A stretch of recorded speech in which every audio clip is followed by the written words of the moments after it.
Hello, everyone, and welcome to Police Off the Cuff, Real Crime Stories. I'm your host, retired NYPD Sergeant Bill Cannon, a 27-year veteran of the NYPD. Have an exciting guest on today in our Law and Crime author series. He reminded me in the early talking off the stage that he's not just a New York Times best-selling author. He's a #1 best-selling author. He wanted me to make sure that everyone knew that. Marshall Karp, I keep wanting to call him Marshall Falk, the running back, but it's Marshall Karp, and he's an extremely prolific writer. Anyway, folks, hold on to your hats, hold on to your next door neighbor, hold on to your wig, hold on to your toupee, hold on to your coffee, whatever you got, hold on to your service animal. You're about to enter true crime from a police perspective. You're about to enter the off-the-cuff zone, the police off-the-cuff zone.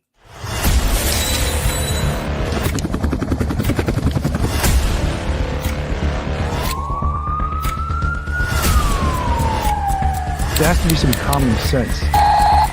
They were the ones who called 911 to get him help, and now they're calling for change.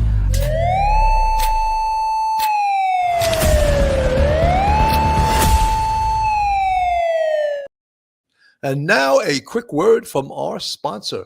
BetOnline is the world's most trusted betting platform and your #1 source for online betting in 2025.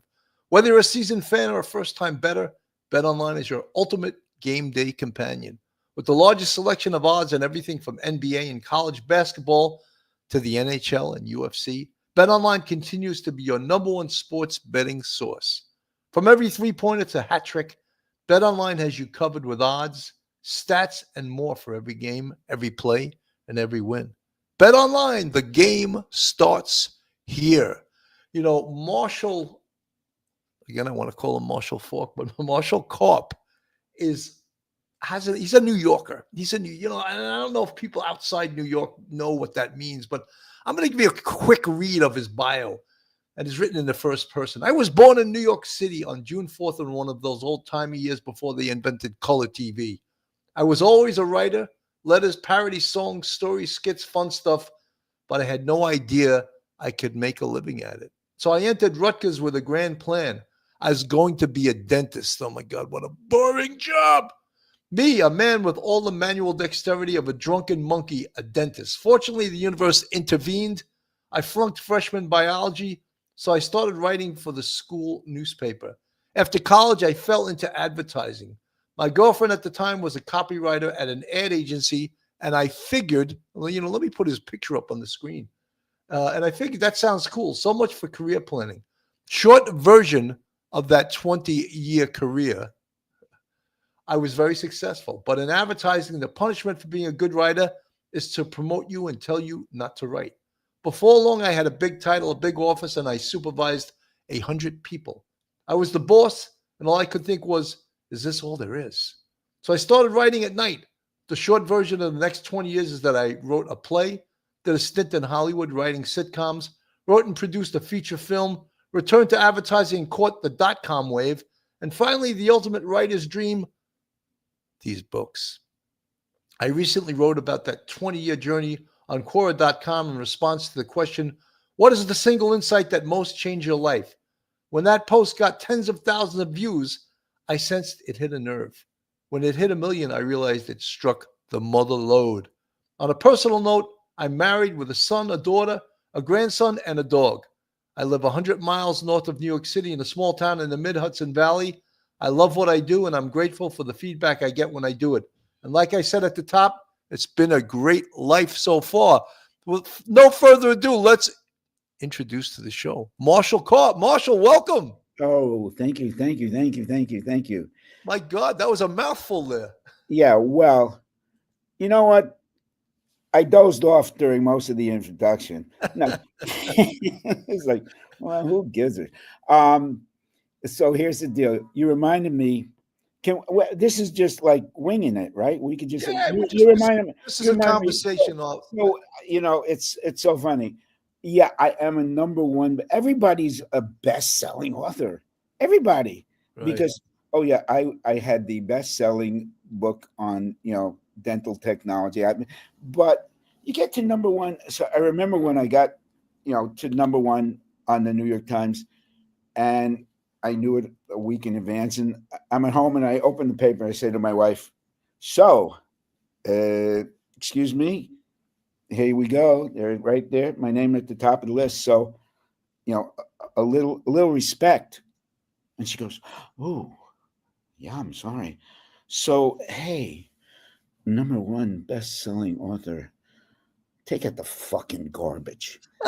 That's So true. it's where it means something out there in the marketplace, but don't mean shit here. It's like I'm just another bozo on the police off the cuff show. Marshall, this is what everyone would love to do with their life. Right Oh there. my god! Not have to commute, not to have to get into a car and drive on the West Side Highway. Not By to the way, get. did you see the window behind the dog? I built that window so the dog can be near me. And oh, by the way, I was wearing a fat suit for that. It's like, thank God. Oh, and look, there's the crime scene stuff, right? Yeah. Hey, that looks like I staged it for your podcast. That's So, right. A crime scene tape. yeah. Keep everyone else out. That's Oh, this is a that's your space. That's where the yeah. is made.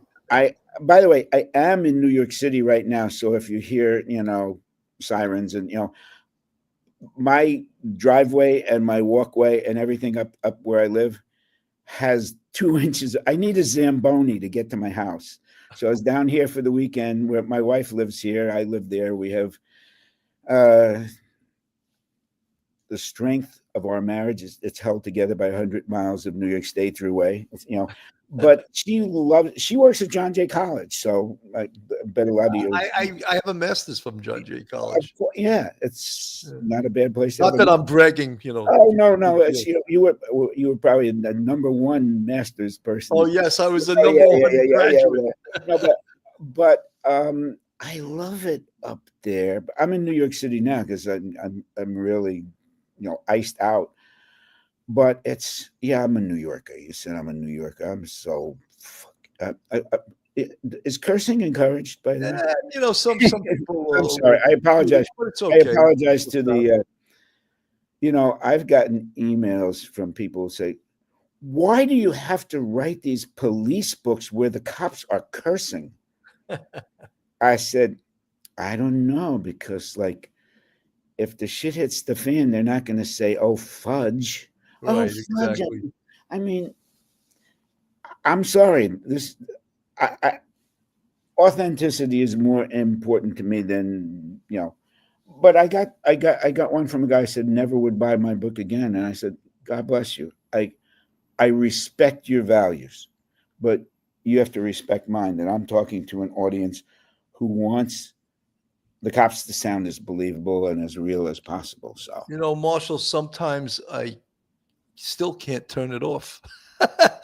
Speaking with F-bombs all the time, and I'm like, wait. I apologize. Yeah, I mean, No, I hang around with guys who who I mean, use colorful language. Yeah, but I tell you, it's getting more and more real. So now you watch a show on Netflix or on anything, and the women are dropping F-bombs, and the kids are dropping F-bombs, and and the dog is going, "Ruff, ruff, ruff, ruff." It's like, I mean, it's all right. I'm not woke. Is that okay? Something that's the worst you could be as a writer, to be woke. Oh, I talked to this a friend of mine, FBI agent. He wrote for Criminal Minds, and he was supposed to write for another TV show, and they wanted him and this other guy, Jim Clementi, to write in a woke style, and they said no. We're telling you the truth as to what happened, who these people are, and they couldn't do it. No. Hey, look, I'm happy to write for the readers who want to read what I write. I mean, a lot of times I'll go to a bookstore, I'll go to a signing or something. I'll bring all my 1-star reviews. Like this book was terrible. The UPS guy left it in the rain, or oh, the spine was so stiff I could barely open it, and I take responsibility for it. Hey, look, it's life, Bill, and you got to laugh a lot of this crap off. That's all. 100%. You know, I want to get right into it with, and one of the most important books I think we spoke about, or you have written, is the NYPD Red series.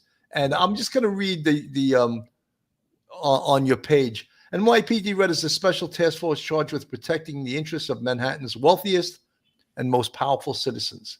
When a world-famous movie producer is poisoned on the first day of a Manhattan film festival called Hollywood on the Hudson, they're the first ones called. Then an actor is killed on the set of a film, and a Molotov cocktail explodes at a movie premiere. Detective First Grade Zach Jordan and his new partner and an ex-girlfriend detective, Kylie McDonald, are assigned to the case. The killer has every murder, every escape planned down to the last detail, and he scripted an explosive finale that will bring New York and Hollywood to its knees. Whoa. Yeah, that's. Tell us about that. I had written this. I worked in Hollywood for a while, and I hated it. And as much as I liked writing and working on TV shows, I just couldn't stand I had to get back to New York. My wife and kids were in New York. I was raising them by fax, I think. It's like,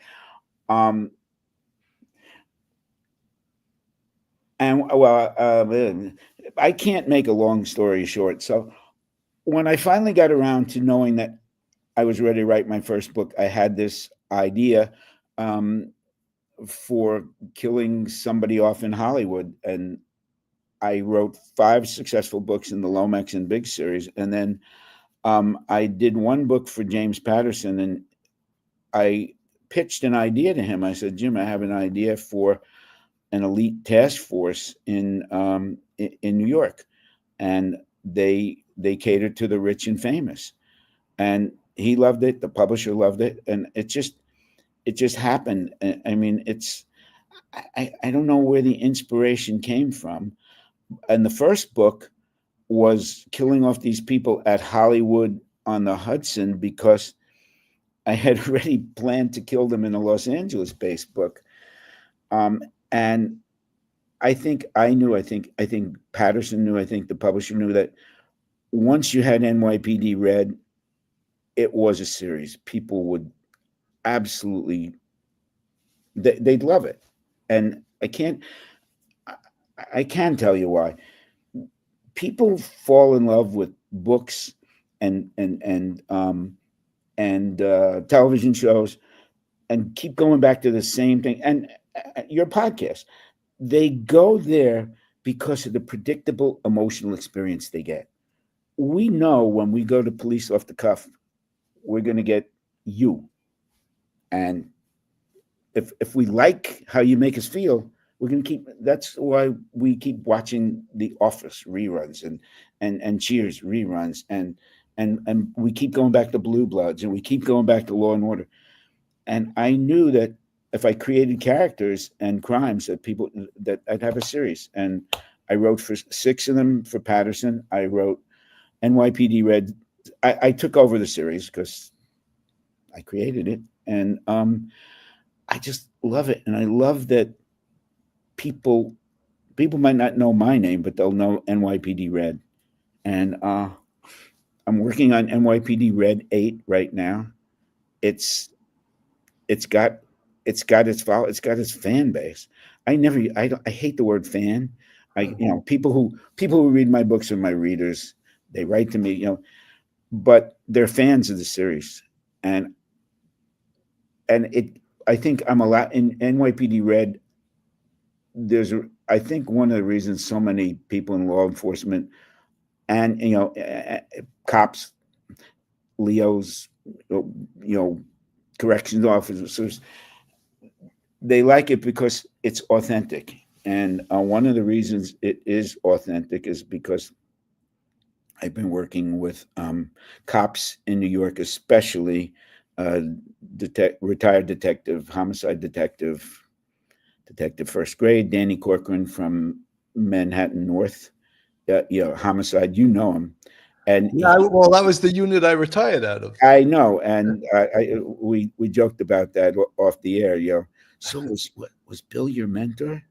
It's like but the fact that it's, and by the way, when I say authentic, sometimes the authenticity will shock me. Like in one of the books, I have a guy who's he's able to hypnotize people, and he's hypnotized a patient, and the cops come in to pick him up, and he puts a gun in the patient's hand, and he says, "You shoot these two cops if they come after me," and she'll do it. Wow. And I said to Danny, I said, like, what can they do? They can't do anything.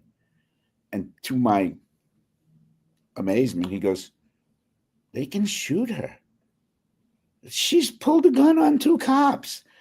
I feel bad. I mean, they didn't, but, that's the stuff. And also, all the jargon.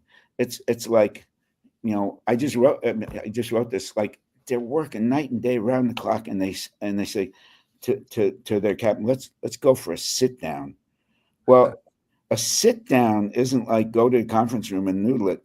A sit down is like, let's go to a restaurant and have a really good meal. Yeah, let's actually sit at a table and eat. Yeah, rather than at a desk when we were uniforms, we'd be standing at a hot dog stand. But now we're detectives. We get a knife and a fork, and then like, it's like, honey, where you going? Debriefing. Well, that's a poker game. I love knowing the language. I love knowing, I try to hang out with as many cops as I can, but because it's just cool. And it's like, and I picked up some of the expressions like, hey, when a man is down, kick him. I mean, please, I absolutely get so much from Danny, and I think that's why people like. Also, it's really New York. These books, whenever I put a scene here, I put a scene here, I put a scene there, I put it in Sugar Hill, and I do research to know, like, where did the name Sugar Hill come from? And it's like, whoa, early on, it's where the, Black musicians, Black artists, and Black scientists, they had some, and this was their first taste of real sugar. And it's like things like that. I love writing NYPD Red. So let me ask you something though. So you use Detective Zach Jordan, Kylie McDonald, yeah. But the stories, are you getting right from the horse's mouth, or are you making up the stories? No, this is not Law and Order, which is ripped from the headlines. Right. No, I make this up because I want them to be mysteries. I want them to be something that you can't see in the newspaper. NYPD Red 7 had a subtitle of The Murder Sorority. It was 5 assassins running around killing big deal people. The one I'm writing now, which, I mean, I love it. It keeps getting. I'm almost done with it. Is called NYPD Red 8, the 11:59 bomber. Now, imagine a bomb goes off at 11:59 a.m. It's devastating. It's just a minute before noon. Streets are crowded, and then the following day, another bomb goes off at 11:59 a.m. What do you think happens in a big city like New York come around noontime? How crowded are the streets? So, and why is the guy doing it? And is he going to do it every day? And I mean, I already wrote a tagline for it. It's 11:59. and the city that never sleeps is afraid to get out of bed. I mean, so it's all stuff I make up. I believe I was. Marshall, don't to get your imagination right and how you make it up, but it's based on some truths of what Oh, could oh, happen and yeah, what is oh, realistic. Because if you just invented these crazy stories, oh no, I don't. I don't have. I mean, I've seen writers who say, they drive 6 limousines off into the Hudson River, and the Hudson River, and now the limousines turn into submarines. No, yeah, no. I I want it to be. I want really smart, evil criminals, and I want smarter cops who figure it out. And I don't figure it out with an anonymous tipster. No, they figure it out based on the evidence. And look, it takes me a year on average to write, or a little more, a book. And I work with Danny. I work with Danny Corcoran all the time because I want it to be authentic. Now, occasionally, I'll go off the rails, and he'll say, "Hey, little poetic license. That might not happen, but for the most part, I want people who read it, especially cops, to go, oh man, how does he know this shit?" right, right. Yeah. Well, how do you know? Marshall, I did that with the television show on HBO, The Wire. I was mesmerized. I was that was a masterpiece of writing. The Well, language, the how the writers the got the popo, right? language of the street was amazing. Yeah. Oh yeah, I love that. It's got to be one of the best ever cop series. Yeah, and that's the only cop series I ever say that about. Other people, you ask other cops, say, what's the most realistic? They'll say Barney Miller. It's like, well, it's partly true, but no, but The Wire was brilliant. Yeah. And you could still binge watch it if you haven't seen it in 5 years, and everything about it it wasn't just, it was the cops, it was the street talk, it was the crime, it was the victims were real. Yeah. And that's painful. Marshall, I asked Yes, sir. Patricia Cornwell, and I'm going to ask you the same question. And I asked Kevin Wade the same question. When you write dialogue, how do you do it? How do you make it so it doesn't sound, oh, gee whiz? How do you make it sound like it was really 2 homicide detectives talking to each other and does not sound corny or sound, made up? Just it sounds real. How do you do that? How do you just ask me that question? Are you are you are you a professional broadcaster? No, you're asking it like you're a human. You want to know how to write fake dialogue, bad dialogue? Go to AI, go to Chat GPT and say, write me something. It'll be full of flowery and talk like a human being.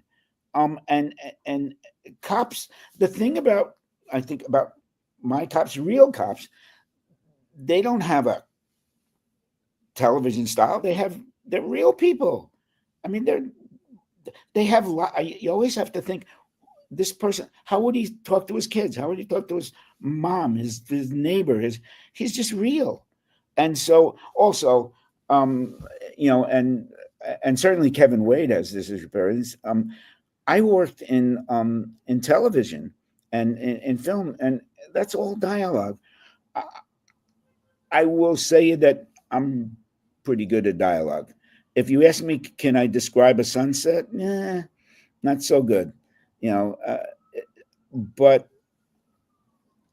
I have an ear for how people talk. Also, once I write something, I read it back to myself out loud. What does it sound?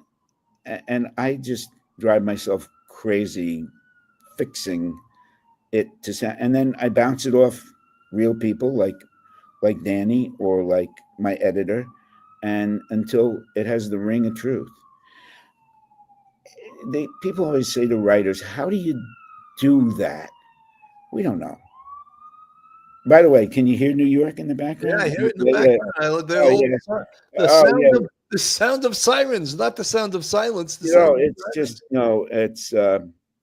it's just another another day in New York. ESU guy, but knock wood, he's fine. This morning. Yeah, I Yeah. heard about it already. A cop was shot in New York I City. mean, I looked at him online, and he's like, Yeah. attitude. Yeah, So, there's the old expression Marshall, you've heard it a million times.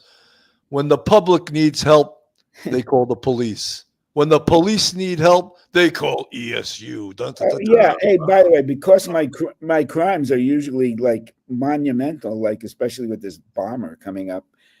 I mean, ESU's always there. I mean, my detectives are there, but please, all cops are wonderful, but if you start with meter maid and you start working by the way, Danny was HNT, he was hostage negotiation, and that is like pretty spectacular. You have to be a shrink, a sense. You have to understand what makes people tick to get them to not jump. And I sound like a cop junkie. I sound like a fanboy.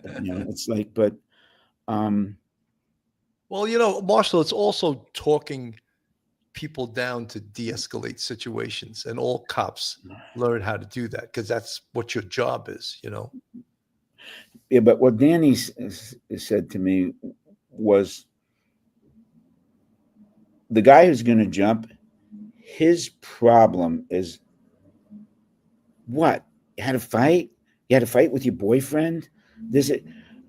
You never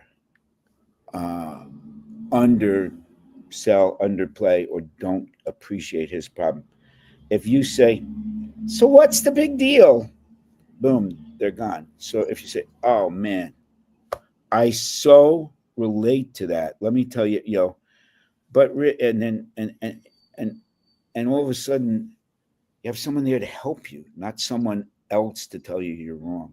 By the way, please tell your audience, I don't know what the hell I'm talking about, but I've hung out with enough people who do know what they're talking about, and I'm just Marshall, you're an observer of the human condition, and and that's what a cop is. it's wait. I feel like I just got a fortune cookie. And you're lucky. Well, I used to say you're a trained observer. That's what a cop is. I drive my wife crazy because I'll go to a restaurant and I swear to God, it won't take long. I will be talking to the people, and invariably there's another couple over there. One of them's a talker and the other's like the listener, and like we get talk. I mean, I pick up people wherever I go. Yeah, I like talking to people, but I also like listening. And you'd be amazed what you pick up if you shut up and listen.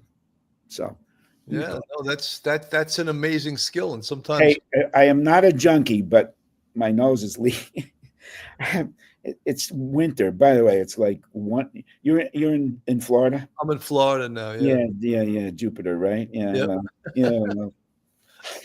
Well, I heard I haven't missed much in New York as far as if you like 4 degrees or 7 degrees, like I said, my 2 inches of ice, we can skate down my driveway. But at my age, I'd kill myself. So, I want to quickly play. This is the trailer for NYPD Red 7. It's pretty quick. Let me just play it. No.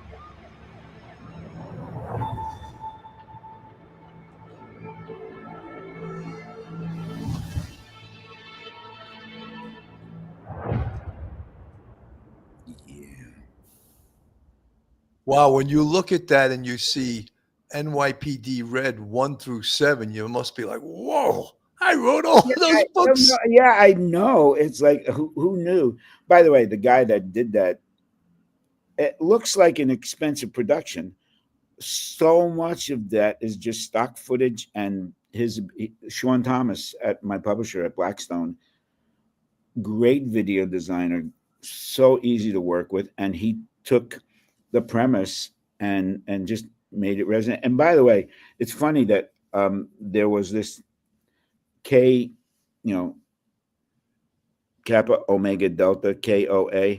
That's pretty cool. It's K, it stands for Killers on Demand. So when this book came out, I made these challenge coins, and happy to give you a bunch to give I would away. love Or it.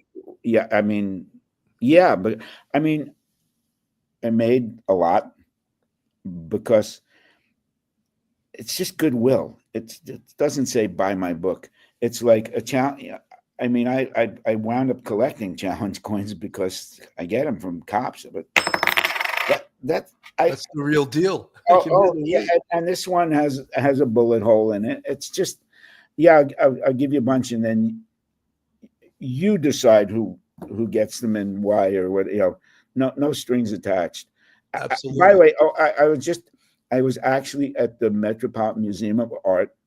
No, I was at the Museum of Natural History a couple of months ago because I planned to do something nasty there, and met these two cops right in front of the building, and I just automatically start talking, and I had a couple of coins in my pocket, and I go, "Hey guys, thanks."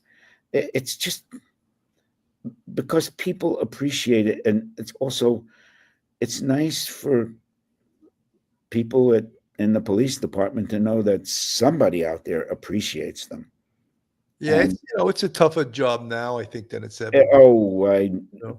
I said to Danny at one point, I know so much about police work now that if I had it to do all over again, maybe I would become a cop. And he goes, no, don't. It's very romantic till you actually start doing it. Yeah, I know, but hey, Marshall, also to get all the great stories we have, can take 20 years, 25 years. And then you have all these great stories, but not, every day is sometimes routine and you don't have great stories every single day, No, I mean, it's like the old hours and hours and hours of boredom and, and 2 minutes of sheer terror. It's that one. Yeah. It's so true. So now with the NYPD, this is number 7. That just let me see. These are some of the other ones, but number 7 says the murder sorority. That's what it's called. Well, it says right. Finding a single assassin in city of 9 million people is daunting. Finding 5 is a nightmare. Lower Manhattan, a sniper's bullet ends the life of a high-profile New Yorker. 5 miles uptown, a second prominent victim has his throat slashed. And that's only the beginning. There's a network of professional assassins on the loose in New York City, trained by the U.S. military. They're on their own now, forming a new unit called Kappa Omega Delta KOD, Killers on Demand, which is just the coin you showed us. NYPD Red detectives Kylie McDonald and Zach Jordan are called in to hunt them down, but these mercenaries are as gifted in the art of escape as they are in stuffing out lives. It's the biggest professional challenge the Red team has ever faced, and before it's over, both Kylie's and Zach's personal lives will change forever. Good story. Good storyline, right? I love it. And, thinking for me, the way I'll start any idea, any book, movie, is start with characters, because it's the characters that are going to bring people, and then you give them something interesting to do. And when that came to me, those assassins, and you have to give them a reason, a motive, and then it's just crafting it. It's just figuring out. And I was always attracted to mystery and murder mystery. And I think what I love about writing these books is nowhere does a writer get closer to his audience than when you're playing cat and mouse. I'm not just saying, here's my memoir, here's a story, here, read about my romance. I'm saying, okay, I'm gonna mess with your head. You think you're smart? So I'm about to cough my brains out. Excuse me. It's all right. It's winter. Anyway, I love doing it. And when I came up with the 1159 bomber, which is almost finished, it'll be out in November, God willing. It's like, it was just such an interesting crime. And then you go into like, why are they doing it? How do they catch him? And there's always a second plot traveling. Wow, it's like you ordered it. You ordered those sirens during the 36 minutes and 30 seconds mark. Yeah. Anyway, Marshall, I want to ask you something. Do you Go ahead. remember the Mumbai attacks years ago, where a bunch of terrorists went to an area? I think it was in India, and they just started killing people. Yeah. They must have killed 80 or 90 people. Yeah. I always feared after that was going to be a copycat like crime, and they could do that in New York City. And I always feared that because New York City is so crowded. And if you had 4 or 5 or 6 terrorists with high-powered weapons go to Times Square, before ESU could even get there, they could wreak so much havoc. And I always thought that was, wow, when I read about that case, it was just so horrific. In the beginning, I think it was difficult for me. I don't mind killing an asshole, but there are only so many that you can. And the truth is, the sad truth is that innocent victims, people that you care about, that's real crime. It's, and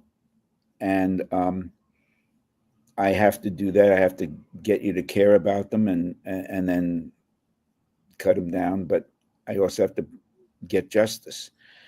But yeah, and I think there have been copycat crimes that, I think was it Finland and Sweden and in places where you least expect it, they've mowed down people.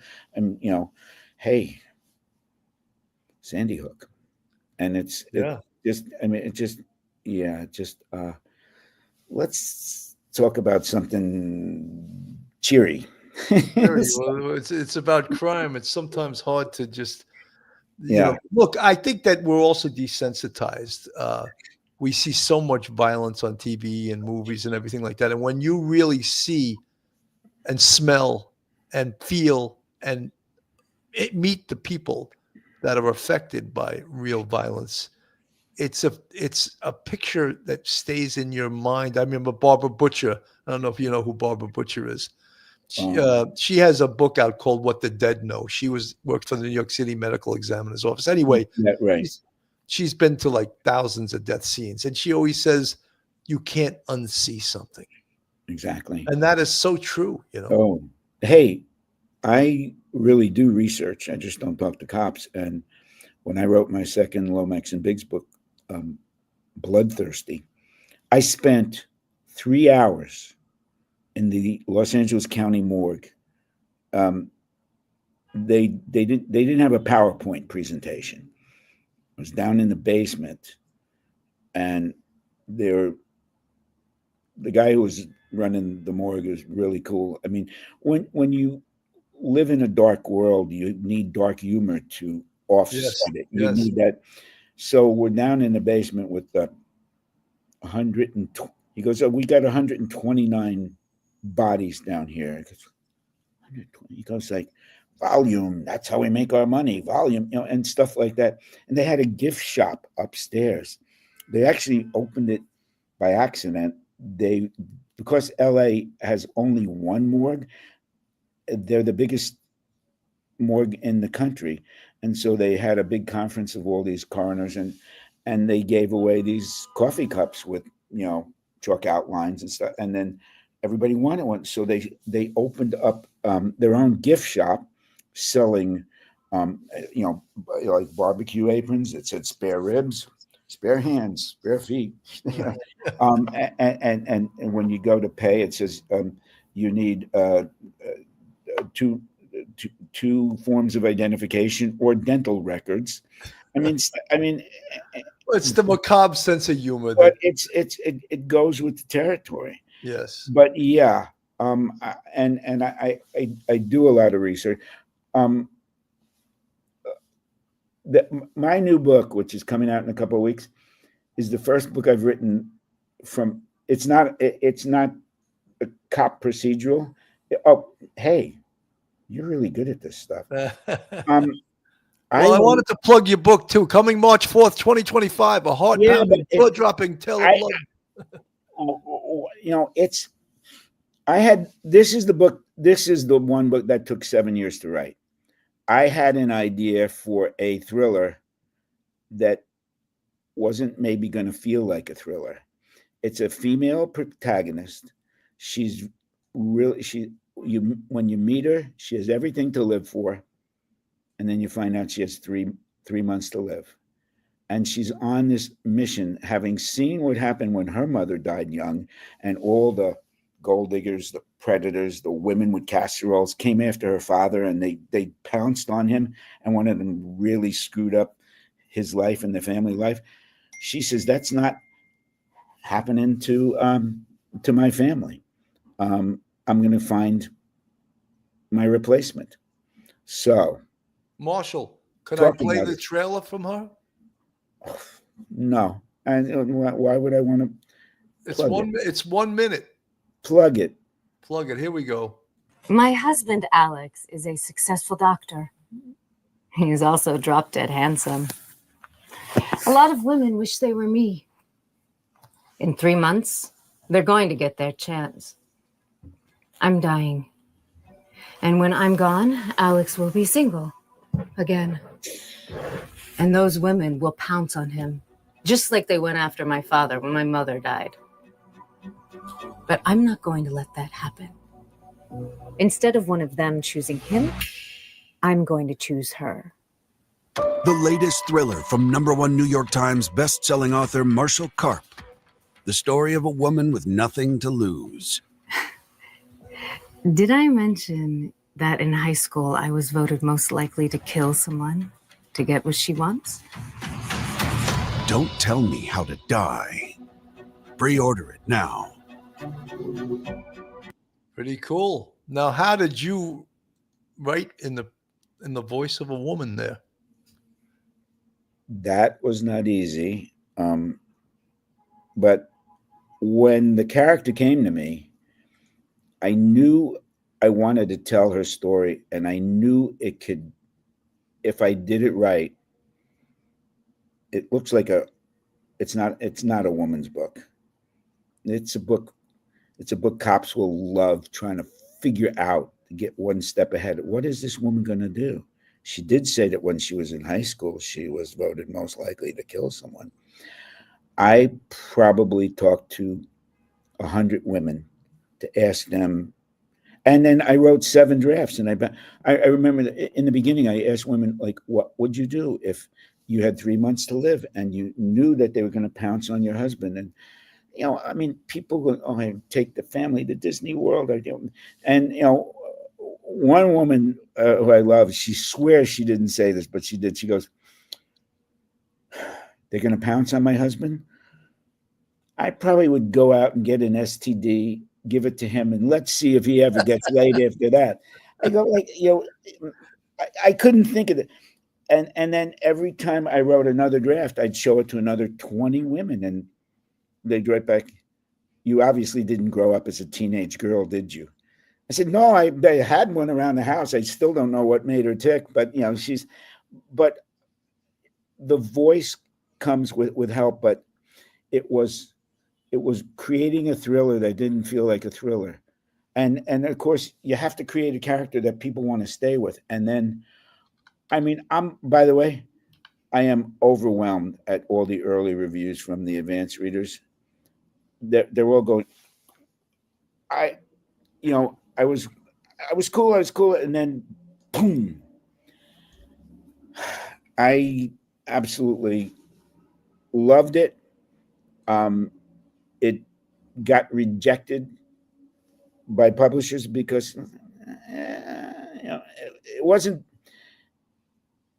It broke the mold, and that's what I was trying to do. And then I was finally, Blackstone picked it up, and I got to tell you, I am so vindicated. I feel so good that people who have read it have seen what I saw in it. It's just, the feeling when you're up against it, right? Your bosses don't buy it, the DA doesn't buy it, and that this is what you're going to do. I could probably interview you now, and you can give me 12 cases where, like, yeah, nobody believed in me, but I believed. And when it happens, you don't flaunt it. You just feel, it feels good. I'm glad I followed my instincts. Marshall, so much of police work can become taken over by the politics of police work. Believe it or not. Yeah. I never. What? You never. I'm sure Danny Corcoran's told you that. Politics. Marshall, I love the expression, and I don't know the full one, but success has many friends, failure is very lonely. Mine is success has many fathers, failure is an orphan. Yeah. But it's New York City where there's no politics here. The mayors are always a pussycat. You know them all, right? Yeah. One pussy. Hey, by the way, don't get me. I don't talk politics at all. I talk. My worldview is talk about something where you can make something happen. My daughter was at 9/11. She was knocked, she's fine. She was missing, going crazy, and then when she was spared, instead of me getting angry at the people who did this, I said, all right, thank you, God. What can I do to help people to pay you back? And I got involved with a charity 22 years ago. And today, that charity has brought Vitamin Angels. At this point, it was a one-man band 22 years ago. We've been able to bring life-saving vitamins, nutrients, and healthcare to over 75 million kids around the world. That's great. That's something I can do. I cannot fight City Hall. I mean, you're right. Look, people, you're a doer. Maureen Mulcahy's family. What did they do? Look at how heroic everything they did. They found some place where they can make a difference. It started with 6 kids. That's all. So, well, Tunnel to Towers, same thing. Oh my God, yeah. Great man. He didn't take no for an answer, and he just did it himself. When you don't depend on the politicians, everyone has their own agenda. Do it, and he did.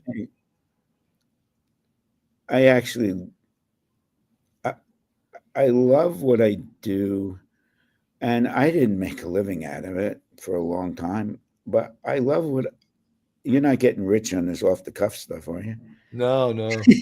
I like doing it. I'm starting to make money at it, but when I first started doing it, I didn't care. I just wanted to do it, I get it. I mean, my first book, The Rabbit Factory, took me. I figure by the time I finished writing it and the money I made, I was getting 14 cents an hour over the course of time. Yeah. It doesn't matter. And by the way, I'm going to bet that there are people out there in your audience who would love, who want to write, who want to write. And all I can do is say, there are a million people out there who can stop you from becoming a published author. There's only one person who can stop you from being a writer. So just sit down and write. Yeah.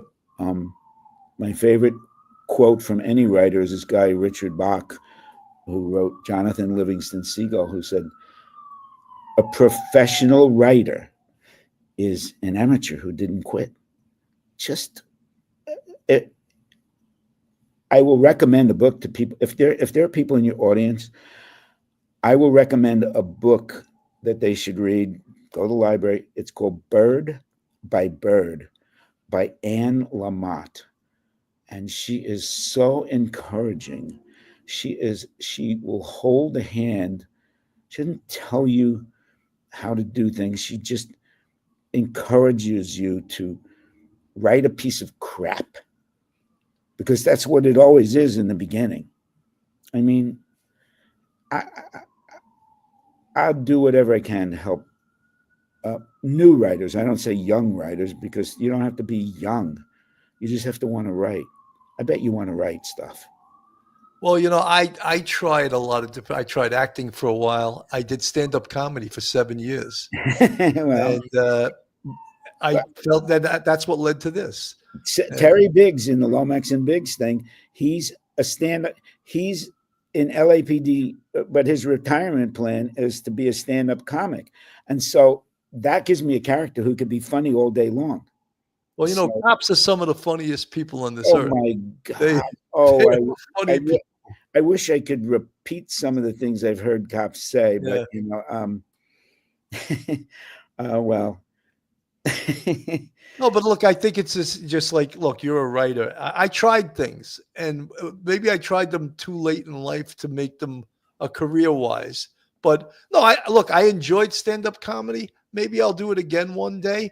But I didn't like the hustle of it, driving 2 hours to do 10 minutes, that was the life, and more you have to get up on stage all the time, or you don't get any better, Right. And that's why I left Hollywood to come back to New York and do it. I'd rather spend time thinking about it, getting it ready for the audience. I don't show all my rough drafts to the audience. I am not. I couldn't be a stand-up comic. I just I can be funny, but it's just off the top of my head, which I clearly have not proven for the last hour or so. Well, there's jokes that are written, and there's a certain way to write jokes, and there's someone that just has a good sense of humor, that has good timing and is funny, and that's totally different. Stand-up is an art form that is very difficult. Yeah. I do sit down comedy. Yeah, I could tell. So they said you would really like Bill, and yeah, you're a piece of cake. Well, thanks. I my last interview I interviewed Kevin Wade, and I was the feedback I got from my family was like, you talked too much. You got to let him talk more. And I was like, you're right. I probably did talk. No. I talk too much. I mean, you were about to plug my book, and I was like, no, let me interrupt you.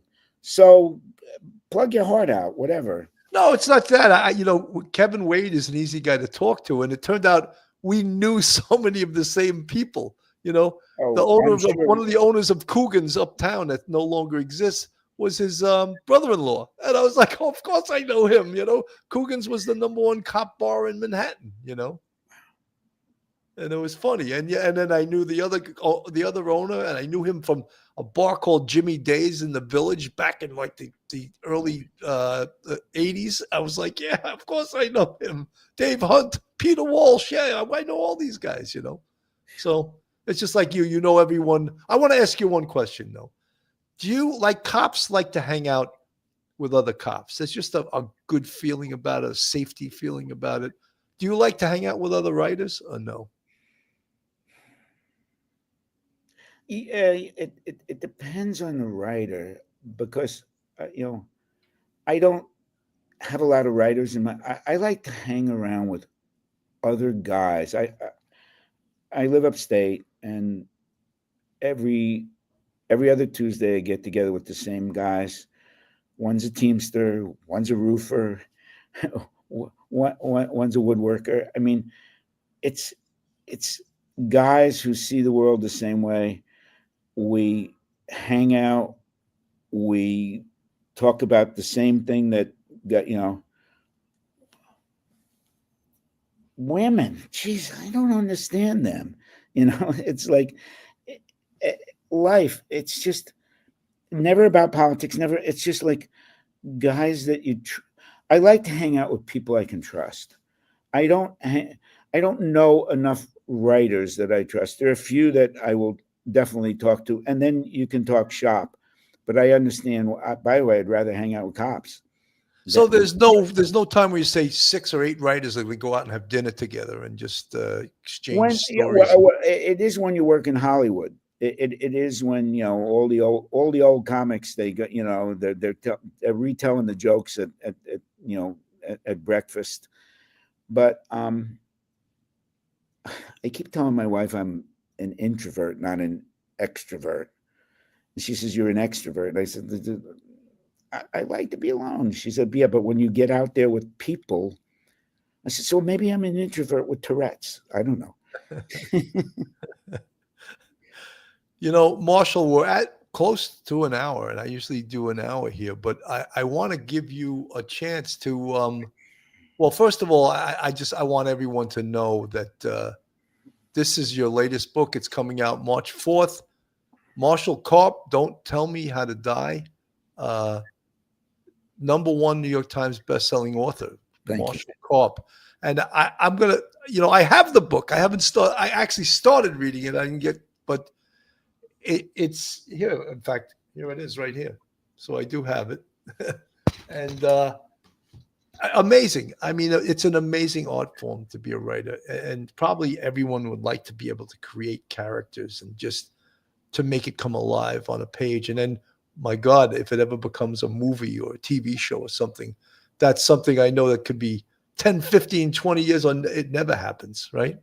It happens. I mean, my first book, The Rabbit Factory, got picked up by Lionsgate and TNT, and I decided not to have anything to do with it, which was a big mistake. And the guy who took it over drove it into the ground. But with Don't Tell Me How to Die, which is just a natural for 8-parter on Netflix, I think there's a shot. And it's nice that you plug in the book, but I think it's just, if we gave people a fun hour to kill, fine. If they buy by the way, I do think they will.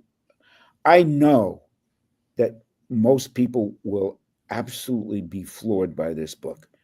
It's a thriller that you didn't know was a thriller, except it said it on the cover. And I love dicking with my audience. It's like, I'm sorry. All the reviews say, I didn't figure it out. Well, you're saying you're giving it twists and turns that they're not going to expect. You're going to call me. You're going to call me in the middle of the night, and you're going to say, "You son of a." You got to keep in touch. This is absolutely. And by the way, can I invite myself when NYPD Red 8 is done? 100%. 100%. Oh my God. I really love being on. You know how I used to say people could get a hold of me? They just shine the bat light in the sky. Oh yeah, right. But no, absolutely. This was, something I like to say when I do have people on that are authors and things like that. We're just going to have a conversation. And that's what I said to you. And if you could talk for an hour with somebody without drinking, you're doing well. Like, what do you think was in this Pepsi? But no, this shit's fun. It's fun to do. Hopefully, it's fun to listen to, and it's real. I would have liked to talk more about your job and some of the things because God, you got to have stories. And thank you for focusing on me. But Well, I took a beating the last time for my family, so I said I'm well, hey, stop hey, talking look, about yourself. at least your wife didn't say, "Hey, #1 best-selling author, take out a couple of right?" You know, it's like you took a beating from your family. That's when you know. Even my father-in-law, who's one of my biggest fans, he said, "You definitely talk too much with Kevin Wade." I was like, All "All right, right, show I of wanted to hands. hear from Kevin Wade, not you." No, but it's called a conversation, and Absolutely. yeah, it's better than if it's one-sided. Than if you go, I love the banter. This is real life. Yes. Look, tell your family, get over it. I'll tell them that right away as soon as I get off the Oh, air. wait, I'll tell them. No, Marshall, I want to thank right. you for coming on the show. I'm definitely Bill, going to start reading this pimp the every hell day out of now. it, man. I'll knock it out quick, and it's I so admire people that are writers. It's just amazing, and you're creating something that from your imagination, from experience, from life experience, from meeting people, from interacting with people. I would think most writers are pretty interesting people themselves to be able to take that all in and then put it on paper. It's pretty amazing. I hope so. Thank you for coming on the show. Hey, Bill, thank you so much. God bless. God bless. Be safe. Hey, just one more thing, folks. This is the book. Let me put it up on the screen. Marshall Karp, Don't Tell Me How to Die. #1 New York Times best-selling author. Have a great day, and hopefully we'll stay in touch. Oh, not hopefully. We'll stay in touch. Absolutely. God bless everyone. Police off the cuff. One episode just ain't enough.